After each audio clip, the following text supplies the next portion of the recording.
বিজেপির বিরুদ্ধে এবং তৃণমূলকে উচ্ছেদ করা, তৃণমূলকে ক্ষমতাচ্যুত করা এবং বিজেপি সাম্প্রদায়িক বিজেপিকে বাংলার গদিতে বসতে না দেওয়াই হচ্ছে আমাদের মূল উদ্দেশ্য।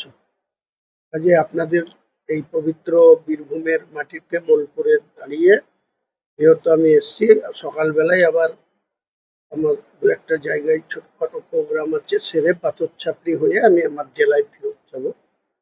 তো তাই মনে করলাম যে আপনাদের ডেকে আমাদের বীরভূমে আগমনের উদ্দেশ্য, প্রথমে আমরা ইফতার পার্টি নিয়ে এসেছি। এখন আমরা যেহেতু একটা রাজনৈতিক ব্যক্তিত্ব, আমার দল আগামী আসন্ন বিধানসভা নির্বাচনে অংশগ্রহণ করছে, কাজেই সেখানে আমরা বীরভূমেও আমাদের সক্রিয় অবস্থান ক্লিয়ার করার জন্য আপনাদের ডেকেছি।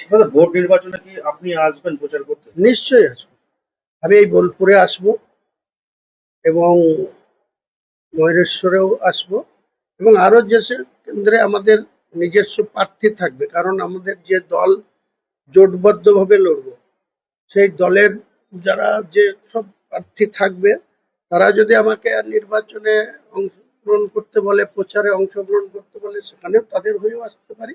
তাছাড়া আমাদের জনতা উন্নয়ন পার্টির প্রতীকে যারা লড়াই করছে তাদের হয়ে তো অবশ্যই আমি নির্বাচনে প্রচারে। তৃণমূল